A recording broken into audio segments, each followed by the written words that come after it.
Hey, it's Toby and Sean. We're back after 2 weeks, 2 big weeks, and we're back to talk about new stuff. And there's been so much going on. And the night after our last show, we went and saw We Are the Asteroid in Sushi Mamari. Yeah. They were so phenomenal. God, they were really great. From Japan. Mm-hmm. And then the next day they went and played out in San Marcos at some club. Do you remember what club With they said? Suckling? No. Yeah. I didn't make it out to that one. Yeah. They're an amazing band. That was such a good show. Yeah, We Are the Hotel Asteroid Vegas. were like almost letting us down beforehand by saying that we're going to play like full set. But they ended up playing pretty long, like at least half an hour. It was a great set. Yeah, it was awesome. Yeah, and then Sushi Mamari played, and they were so much fun. A lot of energy. Good early show because I had to go to work after that. Yeah, that was a good show. And then, you saw the Dwarves. Yeah, I saw the Dwarves at Elysium. Haven't been to Elysium in like, I don't know, 20 years We at least. played there. How many names have we played there under? Did we play there as... Well, I played there with Kids Meal. Yeah, I mean, just not together, but in bands. Oh, okay. Yeah, so Kids Meal, and that was it. No, but what was called Kilimanjaro. Oh, Kilimanjaro, Atomic Cafe, Hip Hop City. Hip Hop City, yeah. And it used to be the Cave Club. Yeah, the way Cave Club. back in the day. Yeah. That space has been a lot of stuff. I wish we would go back to Hip Hop City. Hip Hop City, they hated us. Yeah. Like, I mean, they were like, it was like 1994 Alternative Mania. Yeah, and yeah. they were like, we want to cash in, but they didn't want us there, you know? Yeah. Oh, man. I remember I was walking out one time and I was playing. I just played a set and I'd been sweating and my... Stamp came on? I was worried about them seeing my stamp, and I was walking out, and I was like, "Can you see my stamp?" And it's like, "Yeah," and I can see your big head too, you know. Oh, jeez! Like, God damn! I was like, "What?" And of course, you know, being 24, I wasn't as cool as I am now. You know, I'd be like, "What?" Yeah. You know, Excuse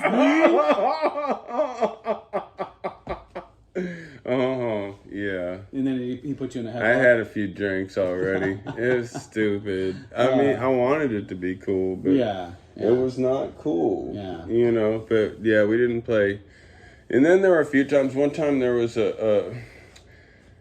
really fucked up during South by Southwest, and there was a show there with the Butthole Surfers spin-off group, the Jack Officers that I went to, where it's like I paid to get in, and then I went outside, and then the fire marshal came in. And its capacity, you couldn't get back inside? Yeah, I couldn't get back in, no refund, you know. No. I just stepped outside and they were told it's cool. And apparently it happened to a ton of people because there was like 10 million bullshit bands going on in there. Yeah. There was a period of time where like in the 90s where the Butthole Surfers toured a bunch and didn't play Austin for like 5 years. And then I was personally at like 3 situations where it's like, oh, we're having this all-night party, and supposedly the Butthole Surfer is supposed to show up at 4 and play this thing, and, like, you watch, like, 7 bullshit bands, you know? Yeah. And it's just, like... Torture. It never happens. It's like, man, I hope y'all didn't license your name out to sell these bad, you know, make these bad keg parties. Like, you know, a bunch of people standing around thinking they're in on some hip thing that's going to happen. But so was anyway, anyone from the band give me a hanging shout out if you attended a bad keg party like that in the 90s, because I was personally in about 2 or 3. Or got kicked out of a show because you just happened to walk outside. 55 bands playing. You just wanted to get some fresh air, you know? Oops, sorry, capacity. You know, that happened to me a couple times at Emos during South by. You'd be in Emos, but like it would be at capacity for the backstage, and you would just walk out into the courtyard, and then like, no, you know, like ins and outs, like you can't get back in, and there'd be you'd look, and there's like a line of like 50 people waiting to get back in, just hoping one person comes out, you know? Like, yeah. Yeah, I don't go down to that stuff anymore. Like, if I see an itinerary and, you know, it's like such and such band's going on tour and it's like March, and then I see that, like, they're showing Austin, it's like South by Southwest, I pretty much consider that they're not playing here. Yeah, you know, yeah. I will not get into that. Exactly. You know. That's how I feel about Levitation, too. Like, most of the shows there, I don't consider myself... I've never been to Levitation. When I was out of town, people were asking me, like, at Goner Fest, the first people I ran into in line, like, we were going to go to this or Levitation. We go to Levitation every year, but we wound up at this, you know? And it's like, You know, they're like, you must go there a lot, and I was like, I haven't been. Never been. Yeah. Well, this year we went and saw something, and it was part of Levitation Fest, Uh-huh. right? Was it off? And maybe. Oh yeah, I have a Was that? Yeah, it was off, and Jack Spitz, right?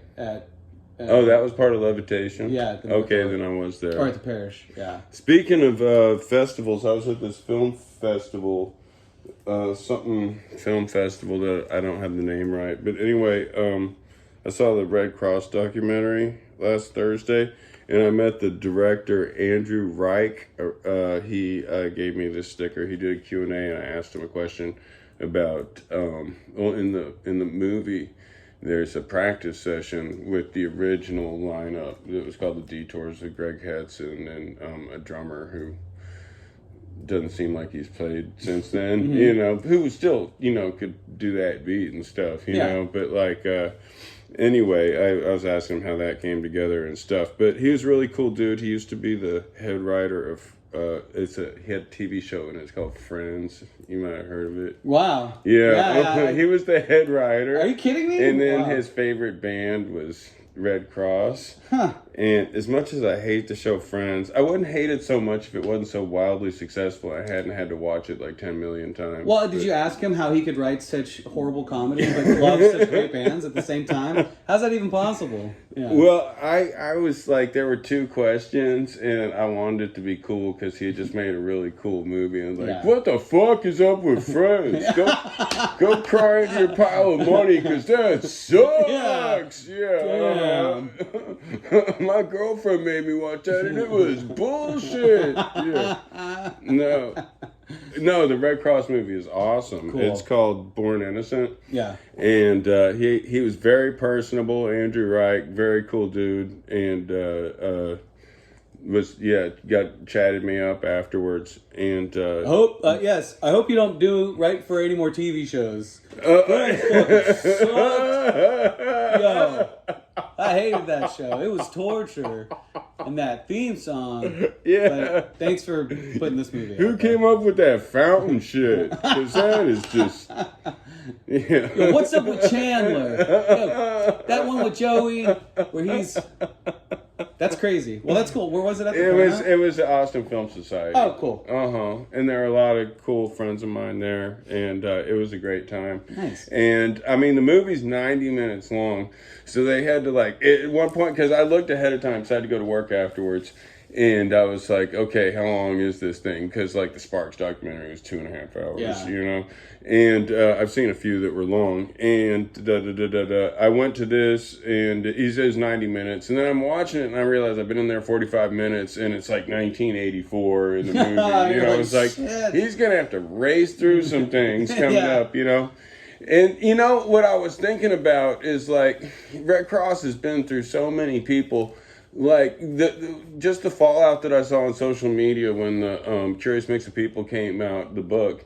And, like, you know, some people are in it, some people aren't in it. You can't include everything. It would have been a million different books. Right. But, you know, some people had their nose bent out of shape that they weren't covered in there and had no problem letting everybody know, you know, and getting on the author. I was like, how would you feel if you'd spent, like, 2 years in Red Cross and weren't name-checked in the documentary? Right. But Stephen McDonald was in fucking Sparks for a few years. Was he? And they show him in the documentary, but they never say his name.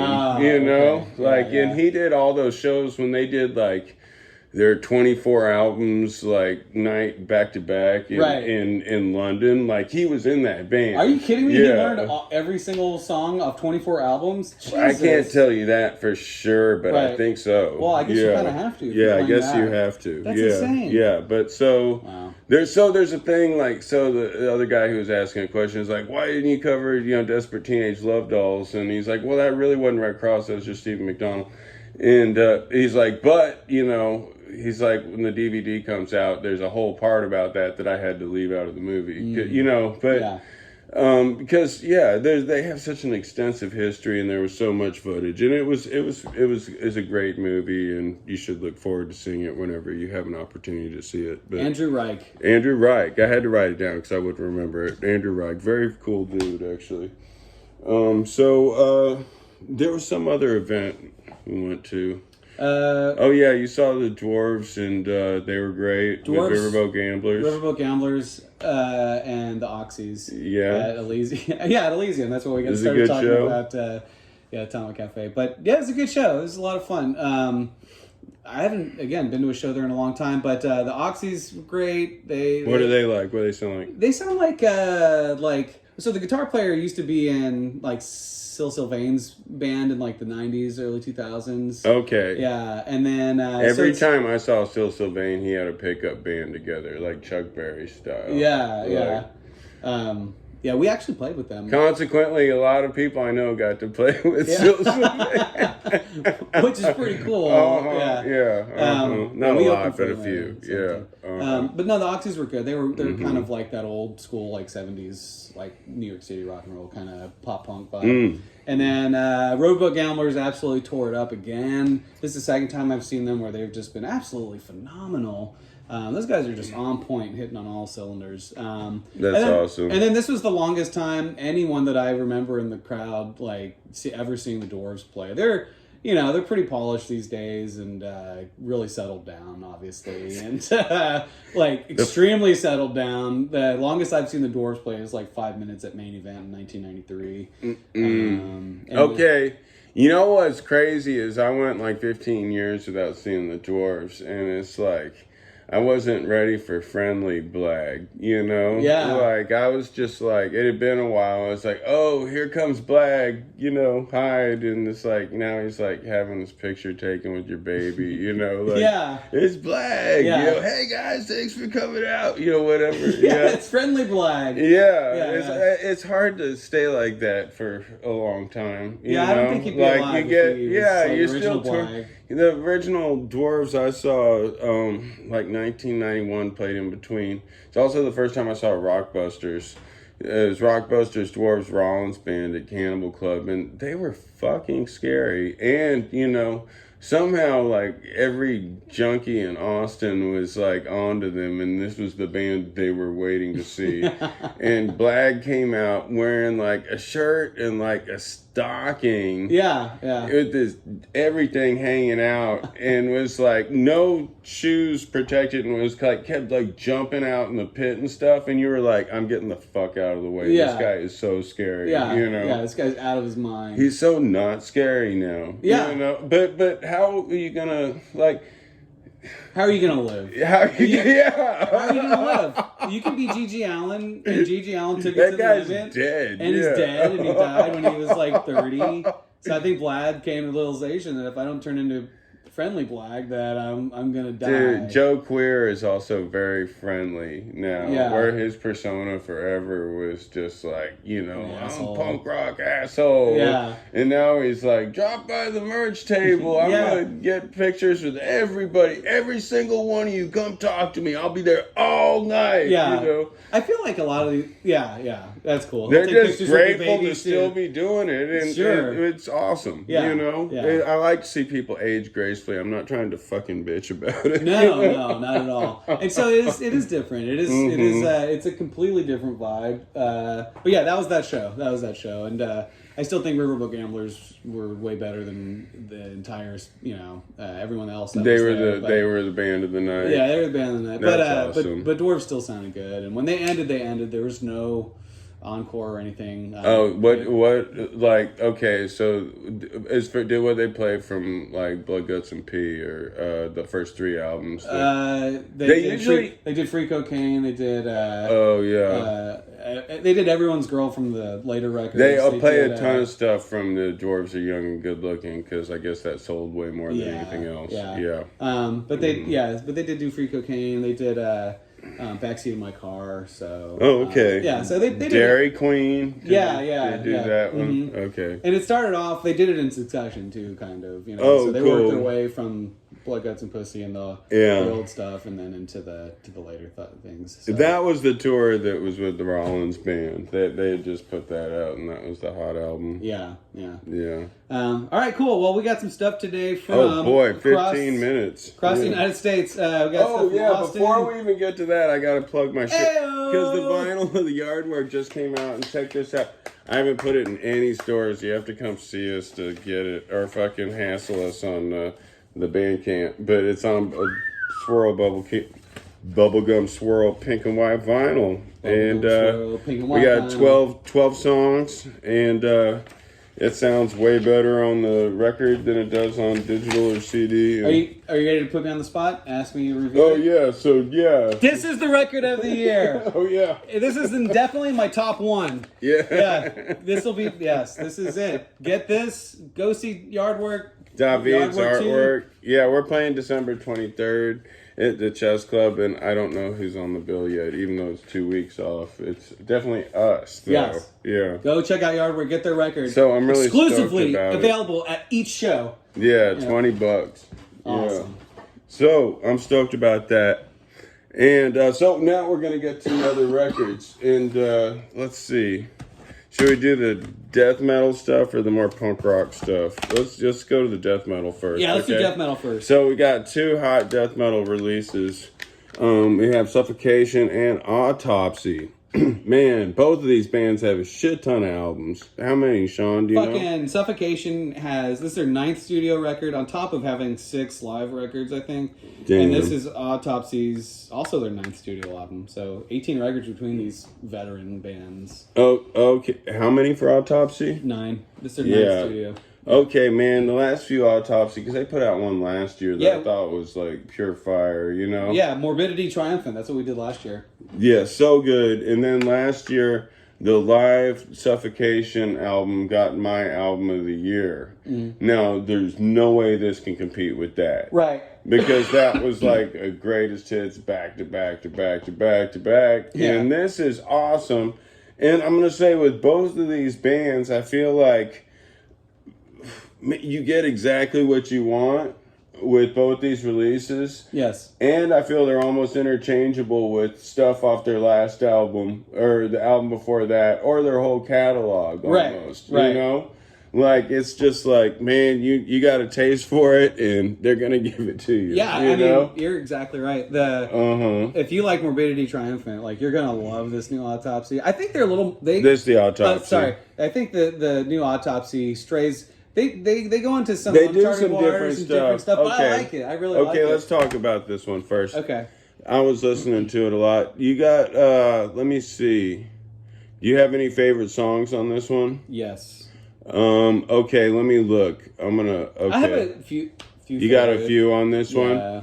Okay, I'm picking one favorite. You got a favorite? Yeah, I'm ready to go. Okay, 1, 2, 3. Well of Entrails. Yeah, man, fucking last year of the year, we got it. That's awesome. That's the jam, huh? It's really good because it's like it has a lot of different, rhythms, and it starts off completely different than it ends. But yeah, it's great, man. I also liked Dang. Dang, I wish I was your Ashes, lover. Organs, Bloods, and Crips. The title track of the record. That would is also be my awesome. second favorite song on the Yeah, record. man, and I remember liking Toxic Death Fuck, and what else? There's a lot of good stuff on this. Yeah. The whole album's solid. Dang, what are you gonna say? You know what I like about these guys? It's death metal, but I mean, without knowing anything about these guys, it's obvious to me that they're a bunch of old school stoners who spent a lot of time listening to Black Sabbath. Yeah. Because that really shows through, and I really dig it. Yeah. Yeah, I do too. And it's so, I just feel so great for bands like this that have been around for like 30 plus years and have really hit a great stride and just like have found like how to really push it into high gear later in life and put out quality like death metal still. And when I see interviews, they're like, we're trying to do the same thing we were doing on day one, like in whatever 1980, great, whatever year what year did they start? They always had sick artwork. 1987. Yeah, and this is on Peaceville Records. They got the best Chris graphics. Reifert. He played in Death. Yeah, Chris Reifert. He's awesome. He's a drummer singer, so I'm really happy about that. Yeah. What Death album did he play on? Human? Eric Cutler on guitar. Oh, there's him. Danny Corrales on guitar. I might as well read the lyrics from both our favorite song. Greg Wilkinson on bass. Greg's the newest member. Yeah. Oh, Greg, yeah, he's a real spring chicken. You can tell he's the eye candy they put up front. Yeah. He's 40. Dude, when you try, no, totally off subject, when you auditioned for Bad Religion, do you need some water? No, I'm good, thank you. Yeah, I actually told Greg that. I was like, I'm going to take the average age of the band down at least 10 years. Well, the guy, okay, so you did not get the gig, and you lost the gig to that guy, Brooks Wackerman, yes, right? who plays for Avenged Sevenfold now. Who's now with Avenged Sevenfold. But, like, he's, like, your age, right? Yeah, I think so. Okay, so when he joined the band, every picture I saw of Bad Religion, he was in the front, and all the other guys were in back, like out of focus. And it's like, oh yeah, this is some kind of young band, you know? Yeah, look it's at this like, drummer. He's so sexy, you know? Mid-20s, late 20s, wow. Yeah, focus on the least wrinkly guy. Yeah, you know? yeah. They had a great producer for those pictures, you know? Nice choreography. Okay, so I'm gonna read these lyrics for Well of Entrails. Yeah. Out past the twisted trees is where I go to feed, a realm of gray gut wrench where clouds of flies breathe stench. The hole was dug long ago by a freak sicker than I. The family curse ran deep until I made them die. Eviscerations, horrified looks, and dying eyes, prayers unanswered. Just a god of death with a thirsty knife. Collecting the harvest, discarding the rest. The precious entrails are all that is left. Oh, and then there's a lead by Cutler. Down in the hole for future feast to ripen and rot morbid delicacies. And then Corrales has lead guitar. The squeals of torment fill my mind. Ancestral innards fill my teeth. Kidneys, hearts, and livers, intestines, stomachs, and brains. Fuel for the supreme bastard beast. Yeah! That's awesome! Punch you in the face, punch. Oh man, this album is dope. It's so kick-ass, man. Yeah, anyway. I hope they come around. Oh, wait, so they do have a video, Rabid Funeral. Rabid Funeral is the opening track. It's awesome. And we can catch them if you want to. They're playing at Hell's Heroes March 21st through 23rd at White Oak Music Hall in Houston with Sodom, Queensryche, and Candlemass. Yeah. So that's this year. God, I want to go. Okay, we gotta see if there's tickets. That might sell out. What's the date on that? March 21st through 23rd. So it's 3 days. We can go one day or we can go the whole weekend. Okay, when I was up in New Jersey, in Clifton, New Jersey, like 6 weeks ago at Dingbats, watching Satan and Venom Inc. Yeah. Like, there was this dude, one of the friendlier people who wound up was talking to Shelly, you know, it was like, yeah, I go down to Houston, you know, every year, last 11 years, to go to Hell's Heroes, you know. He's like, I never miss it. And then his girlfriend's like, this year we're going, he's going to let me go with him too, you know. Oh, wow. So, yeah, so people come from all over to that thing. Yeah. And I love Sodom. And actually, I've got the new Sodom CD. It's an EP over here called 1982. We reviewed Sodom last year. Sodom's been super prolific lately. So, okay, there's a few things out that I'm not making it to talk about just yet. But anyway, there's this Sodom EP called 1982. And there's this new Chrome album. Yeah. Did you listen to the Chrome album? I haven't listened to it yet, no. It's fucking Chrome, you know. Yeah. If you're on the Chrome. Anyway, so we're getting off topic. Autopsy's awesome. They're playing at Hell's Heroes. I love Sodom. I love The Last Queensryche. That sounds great. Yeah. So that'll be fun. So we'll try to catch that, but everyone try to catch that if you can. But man, this record doesn't disappoint. Yeah. It really does not disappoint. I really love it. So it's called Ashes, Organs, Blood, and Crips. Like a fine wine. I kept thinking it said chats or something. And the Crips. chats. Yeah. Like a fine wine, Suffocation and Autopsy just keep getting better and better. In Nuclear Blast Records, we've got Suffocation with their, ninth album? Ninth album. And they've got, so they've had this like seamless transition to a new singer. Ricky Myers, who's awesome and sounds like Frank. Sounds like Frank Mullen. Singer. Yeah, Frank Mullen. So, and then they had like some years where like their last few albums and tour cycles they did, Frank sang and Ricky toured. Right.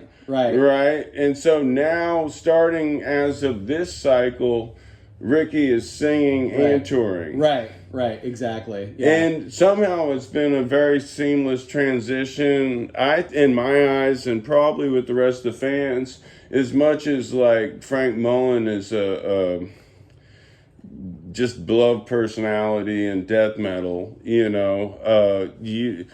Suffocation is a touring machine and has been through a shit ton of lineup changes. Yeah. I mean, who's our original? How many we have? I don't know all their names. The guitar player he's original. Is Terrence House is the dude. Okay. Right? Yeah. Well, that's as far as I can see. Who else is? Could you know? I don't know actually. I'd have to pull it up. But Frank sings on this record on track 9. Really? Yeah, he adds. Now, what vocals. song is that? That's that's Ignorant Deprivation. Ignorant Deprivation. Okay, did you have a favorite song on this one? Yeah, I did actually. This whole thing is pretty fucking solid. So Ricky Myers is also he's the drummer for the death metal band Disgorge. Oh. Yeah. But he was kind of like the understudy, like you said, to Frank Mullen since like 2018. It's been a while. Yeah, so it's been at least 3-4 years now that Ricky Myers and Frank have like kind of been tag teaming, but I guess now Ricky Myers is fully broken off as the new lead singer, and goddamn does he do a great job. It's awesome. Yeah. And there's so many good like tempo changes. Now this has a really raw production and this has a way cleaner production, but it's just like totally led by the drums and the rhythm section, the grinding guitar. Yeah. And it's like the vocals are kind of back in the mix, but sound incredible. And the tempos, they've got some really inventive tempos. And I gotta say, I think it's in the opening track, Hymns for the Apocrypha. It's like they have a breakdown that's, the song Hernando's Hideaway, Hernando's Hideaway, ole, like when I was listening to the breakdown, I was like, that's, which is an old show tune, you know? Yeah. Anyway. Maybe one of their parents were like an old show tune singer. Maybe one of them's into show tunes. Dude, I mean, you try different things. Yeah. It's going to come out. And that's what I'm hearing in it. Anyway, did you have a favorite song? I did. Yeah. Do you want to try it again? Okay. 1, 2, 3. Perpetual Deception. All right. Okay. That one's good too. Yeah. Okay. So... yeah, I mean, this one, it's even harder for me because the whole thing's so solid. Yeah, exactly. But I looked it up on Setlist FM, and they actually played Dingbats in Clifton, New Jersey last week. There were posters for it. Wow. And I saw the set list. Man. And I'll tell you what songs from the new album are on it. Hymns for the Apocrypha, Perpetual Deception, Immortal Execration. No, I'm sorry. Dim Veil of Obscurity, not Immortal Execration, and Seraphim Enslavement. So yeah, they played both our favorite songs. Oh, that's rad. You said Seraphim Enslavement. Yes. Track 5. Okay, they totally played that, and they played so they know what we like. Right. Right. Uh-huh. Oh man, they're gonna be in Germany. Starting January. Sean's going to Germany. So this is our last show of the year. We're going to have a best of the year, but this is our last regular episode. Sean's going to Germany for like a month, Yeah, but I'll be back January 11th, and then when I get back, we'll do the year in review 2023 top 20 countdown. Because I'm going to need some time to think about that. Yeah, I'm going to listen to all these bands while I'm in Berlin. So, all right. But yeah, this was it. I love this record. Let's see.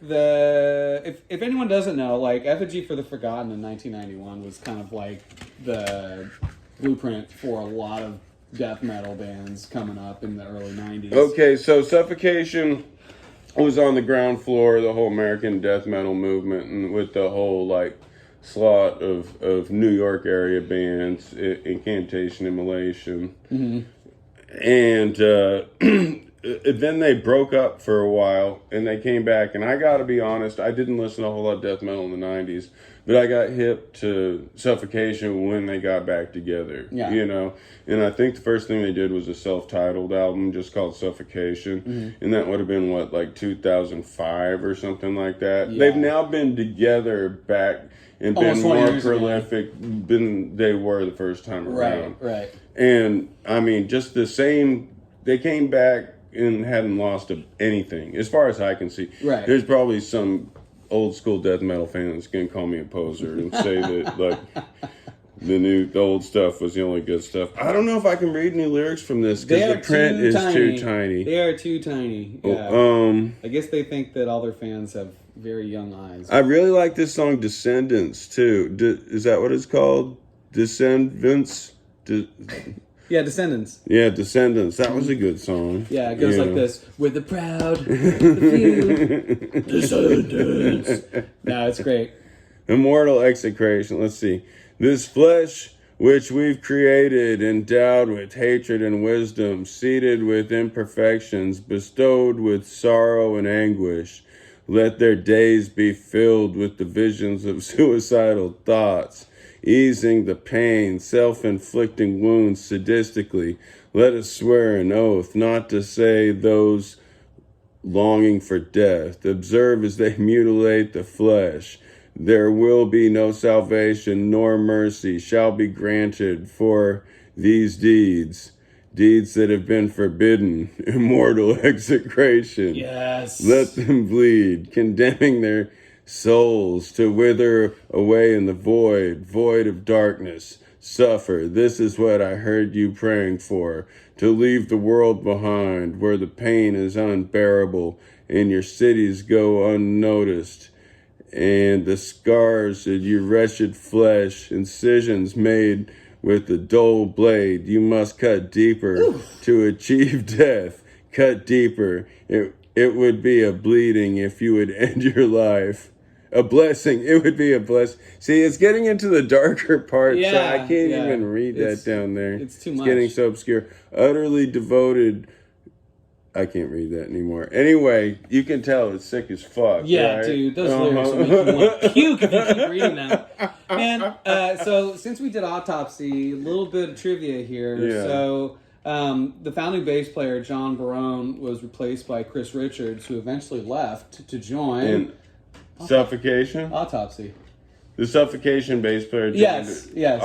Because the Suffocation bass player, I think he's original too. That dude plays that shit with his fingers, you know? Yeah. I think him and the guitar player, turns out, they're the original dudes. Right. I mean, see, they seem like the old guy. Anyway, he plays his bass like up like this, and it's all with his fingers too. He's like... Derek Boyer plays bass now. I don't know how long he's been in the band, but Chris Richards was the second bass player, and then he left to join Autopsy. I mean, along with... But he's not even in Autopsy. Cannibal Corpse, Suffocation has like the sickest death metal bass playing. Yeah.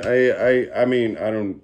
that I've seen. I'm sure there's tons of great bass players, but those guys are both fucking amazing. You just love kissing Shane Embry's ass, don't you? You just love it. Oh, no. I'm talking about Alex Webster. No, sorry. Shane Embry's a genius, but like, I can't say that his bass playing is my favorite bass playing. He never has time to work on honing his bass playing because he's so busy playing in 15 fucking bands, man. Because, well, it's very distorted, you know? I mean, kind of like... Lemmy's not my favorite bass player. He's one of my favorite songwriters. Sure. You know? Sure. And Shane Embry, I love Napalm Death, but he plays very distorted and high. And when I'm playing bass, that's not the sound I'm going for. Right. Although Napalm Death is like one of my favorite live bands to see. Right. As was Motorhead. Yeah. You know? Yeah. Okay. You don't play as distorted, but you still play high. Like tone-wise. Oh, yeah, tone-wise, I played, No, I agree. Yeah, but the bass playing on this record is phenomenal. Okay, leaving death metal realm, going into, gosh, I would say lo-fi garage rock, and a hardcore band. Yeah, so, okay, we'll go to the lo-fi garage rock stuff. With the most lo-fi, Tyvek. Tyvek. from Detroit, and they have a shit ton of records. They really do. And it's all based around Kevin Boyer on vocals and guitar, and he's been through a few people, right? Yep. Okay, what does this album sound like to you? Because actually, I've known about Tyvek, and I know I had a friend in Tyvek for a while. My friend, who I haven't talked to in 20 years, he's from the Fells, I know was in Tyvek and lived in Detroit for a bit, but that's been a while. Yeah. I So don't know. This sounds like 1-800-Mikey. This sounds like like old school. I don't know. Like, you ever heard the Feelies? Mm-mm. I know they have a new album coming out that's like all Velvet Underground covers, but that's a band I think of. The saxophone makes me think of X-Ray Specs. Yeah, X-Ray Specs. Yeah. Uh-huh. You know, and this also, since it's lo-fi, it reminds me of the Cleaners from Venus. I hear a little bit of Television. Yeah. In there. Yep. Yeah. Yeah. It's great. Yeah, I like it. It's super lo-fi, but let's see. This is the first album in 7 years. They're from Detroit. They're fun and sloppy, but they have really poignant lyrics. Like I love his songs. I love his lyrics. They're really intelligent, and like there's a lot of moods in this record. Some of it's like catchy and hooky, but other times they can kind of tangent off. The last song kind of goes really long, and it's Overground. It's a stretch from the rest of the record, which I thought was pretty cool. But it's upbeat and lighthearted. But actually, even better though, I like. Well, anyway, go ahead, Tom. Did you have a favorite standout song? I did. I have a standout song. 1, 2, 3. U-Hauls. Yeah. Whoa! 2 for 3 so far. That's awesome. Yeah. Awesome. But this record's just a little. I wouldn't say melancholy, but I like. I listened to the rest of their records before this, and I really like 2016's Origin of What. I thought that was a really fun record. But this one's a great addition. Yeah. Yeah, it's got good guitar playing. The saxophone isn't like a lead instrument; it's like a rhythm. Like kind of doing little flourishes like a keyboard would do as more of a rhythmic instrument. Yeah. I really like it in that context. Mm-hmm. And it's really well written songs. If I compare it to any other record this year, it would be that J.J. Watt record. You remember that with Mike Watt and the dude from Kansas? Yeah, you remember that? Uh-huh. Anyway, more of a singer songwriter. That has like a James Taylor connotation, so I don't use it, but a songwriting oriented record that's still noisy and punk rock, and I really dug it. These guys would be good with The Point, and yeah, that'd be kind of a neat. I'd like to see them. I went to see them back when I was talking about my friend was in the band, and I missed him, and it was one of those things like they were on an all-day bill at Beerland on like during South by Southwest. Yeah. And it was like they had come off stage when I got in there, and it was like they come all the way from Detroit to play that Beerland? show. Yeah, it was like that's wild. I've seen some crazy shit during South by Southwest where it's like I know this band's like. I mean, I'm saying they probably had other dates around it, but I wish they would have had another, showcase or something. Or a bigger show to play. But that was like seriously like 2004. Well, if you're at Gonerfest last year, they played Gonerfest 19. Yeah. No, I've only gone to Gonerfest once. Anyway, I'd like to go back next year as well. I wasn't talking to you. I was talking to the audience. Oh yeah, me. I see. I think everything's about me. Yeah, you're such a narcissist. And so now we're going all the way to Austin, Texas. All right. For Wet Dip. Wet Dip, The Smell of Money. These cats are from Austin, formed in 2016. I like this record. I would call it experimental garage rock. Yeah. Noise garage, a little bit. Yeah. This came out. This is their first full-length record on Feel It Records. Who's on fire lately? Feel It is killing it. With that's some a good label releases. to be on right now. Yeah, they're gonna have no problem touring with some great bands. It's just a three-piece. Sylvia and Erica Rodriguez are sisters. Sylvia vocals, bass. Erica plays drums, and then Daniel, the guitar player. Dan, Francis Doyle. I work with him. Oh, cool. Yeah, he's a great dude. Yeah. We both are longtime employees of Texas School for the Blind. That's I awesome. shouldn't represent them after I'm just cursing up a storm. But he's not. No one's on my shift, but sometimes I would see him and switch overs. But he's a really cool dude. He's like at least 10 years younger than me. But Cool. he's been doing rock bands the whole time, and he's really cool. Yeah. And I really like his guitar playing on this. It reminds me of Pat Place from the Contortions, and what was her other band? Some People Give Me the Creeps song. Who's that? Is another New York no wave band. There's kind of a no wave feel to this thing. I was thinking of the Contortions with the guitar playing because it's kind of real skronky. I don't know if there's a slide on there, but it's like it's noisy. I really like it. There's a tight rhythm section.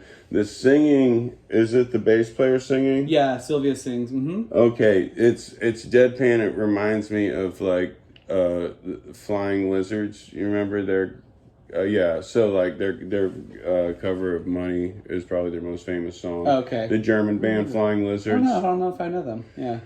Anyway, which is also early 80s. So all the things I'm drawing from this are like early 80s, like no wave or early, very edgy new wave references. You know, now that you mentioned the guitar player, I love his guitar playing style. It really is very experimental, but it reminds me of a newer band we just reviewed, Sweeping Promises. Holden kind of has the same, kind of reminds me of the same. Really obscure, but like fun and good to listen to. And I hate to bring in Gang of Four again, but like I'm very Gang of Four. Very just like offbeat and minor chords and lots of experimentation, and I love it. It's really, really good stuff. But did you?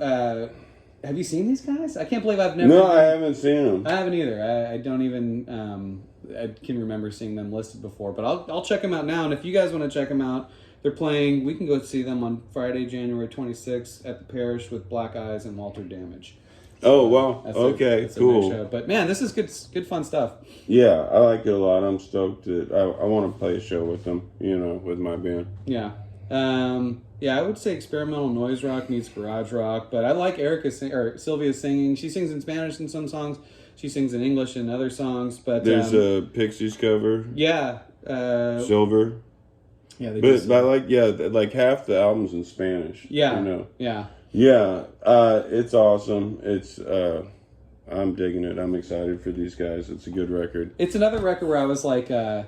At first, to be honest, I was like, I tried to give myself reasons to not like it, but I started falling in love with it. And then I couldn't wait to hear what the next song sounded like. Kind of how I felt with Sweeping Promises, where it was like, they're also different from each other, and they're also experimental, and Daniel does a great job of they all do a great job of just writing really crafty and original sounding music. But I loved getting to the next song. So yeah, check them out. Wet Dip, first record, Smell of Money on Feel It Records. All right.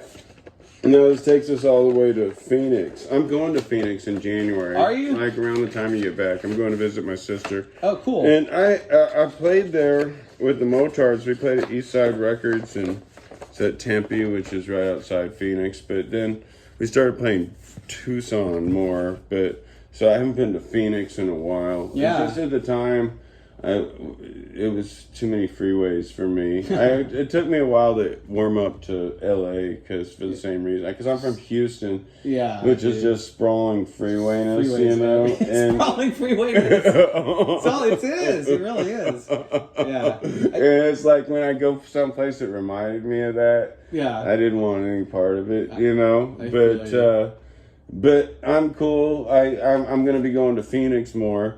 And there's two bands that I'm looking for when I go to Phoenix. Although I already looked it up, and Kid Congo Powers is playing when I'm going to be there in January. Cool. So I kind of go to that. Yeah. But I'm looking for Yellow Cake and Pig City. Yes, Yellow Cake and Pig City. Both these bands are fucking awesome. They're great. Right? Damn, they've got a really good thing going on with their hardcore scene in Phoenix, Arizona right now. Man, some raw fucking rockin' hardcore, Hell right? Yeah, dude. Hell yeah. They've so this guys, artwork too. How about it? It's pretty striking. It's great. Yeah.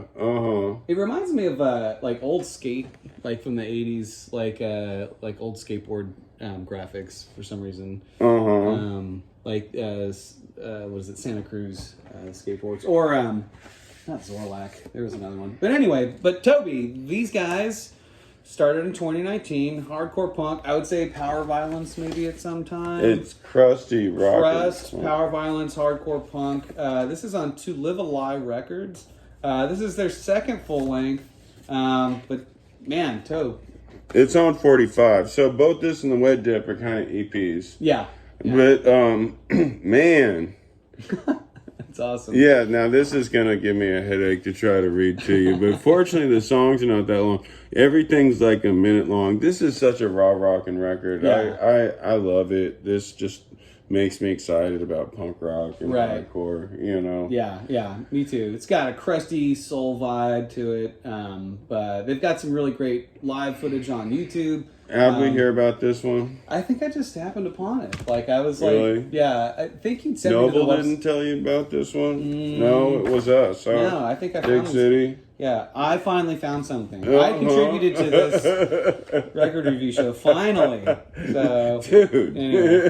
But these guys, I think these guys just came up in one of my, one of my recommendations. But it was dope. Yeah, these vocals are echoey. Thanks. These are some demonic breakdowns that they have. Really heavy, crusty, power violent with the punk rock. Now, is there? It's like a trans front person. Yeah, right? Yeah, I think so. And there's a definite vibe, like a queercore vibe, with songs like my favorite song. Which do you have a favorite song? Yes. 1, 2, 3. Bash back. Yay! Let's do that for today. Man, me and Sean are on the same page. Bashback's a great fucking song. Yeah. Solitary Ideation is the rocker. Like the whole thing. Modern Life 1, Modern Life 2. Dang. Dead on the Table. What a great record. Yeah. So who are the folks in the band? Delavan on vocals. I hope I'm saying his names right. Haran on bass, Dylan on guitar, and Christian on drums. Okay. So, but shit, man, like these cats like smoke, and their live shows look like a lot of fun. Delavan is a great front person, and they really bring the energy. I hope these guys play here, but I hope you can catch them in Arizona when you're there too. Yeah, well, I'm gonna have 2 nights there, and I'm sure they're playing somewhere. Or they're gonna now that they hear this podcast. They're like, shit, we need to book a show, and Toby's there. Yeah. Yellow Cake in Pig City. Yeah, get it together, Recognize. guys. Yeah, like, come on, y'all. Toby will be there. Do something fun for him. Well, I'm sure, from what I've seen, I think there'd be a shit ton of people there. I just got to see where they play and stuff, you know? Yeah. At the very least, I'll see what club they play at and try to see what's going on there, you know? The drums are like bashing and nonstop on this record. It's just like so full energy. Man, it's great. Fun fucking hardcore. I love this record. Crust, you know, there's been... this year, I've gotten more excited about, like, garage rock and hardcore, you know? Yeah. I mean, the death metal has been fine. It's been great. But, like, I think I was saying this lately, is just, like, I got really discouraged about garage rock and the zeros because it seemed to be turning into indie rock. And I was just bored and I didn't get it. And it wasn't catchy. And now... I see a bunch of bands that like seem to want to have a good time and write catchy rock and roll songs with cool riffs and have fun and like kind of ride the edge of heaviness. Like, oh, this could be an old school hardcore song, maybe. It's just like I love that, and so it's really encouraging to see more of that. I really liked. TV Repairman, even though they're more garagey than this, but a lot of good crusty stuff. I would like to see these guys open for a Escuela Grind. Oh God, yes. There's no reason why these two bands shouldn't tour with each other. Like, what a great package that would be. I want to go to Phoenix and see Yellow Cake and Pig City open for touring Escuela Grind. Yes. That would be a fucking rock and hardcore show. Holy cow. That'd so be great. get it together, Phoenix. I'm on the way. Take note. You're on blast. January 15th. Phoenix promoter. Yeah. All right. So, what a show. Jesus. Yep. We were so not chatty last time, and then this time, Yeah, couple of chatty cats. 20 minutes. Yeah. So we're gonna play a song, and then we'll be back in like a month. We'll be back in a month, and we'll do the. That'll give us. I need a Unless lot of time. Darlene does a show with me because she's gonna be back in town. She's done some wild. Oh, well, good. Then you can do Q. Who is it? Sorry. Chrome. You can do Chrome, and then you can do the MC5 cover record. Also. Oh yeah, that was really good. Yeah. So there's some extra. There's stuff. a bunch of stuff. Yeah, we've been slower lately, so we've missed a couple things. Yeah. Cool. Well, if you guys could get a show in, awesome. And then I'll be back in January for the 2023 All right. review. Well, let's do let's this play song. a song. Go out. Okay. I'm gonna move this back. I'm glad we both decided on death metal shirts today too. Oh yeah. Yeah. Let's hope Undeath has a new record out next year. Oh yeah. We're gonna talk about what we most want to see. Yeah. In next year, coming out with some stuff. Napalm Death. Napalm Death would be nice.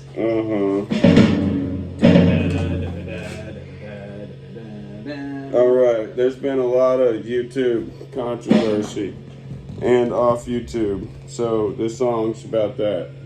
You ready? Ready? 2, 3. We ain't going nowhere. We ain't going nowhere. We can't be stopped. We're bad boys fly. Going nowhere.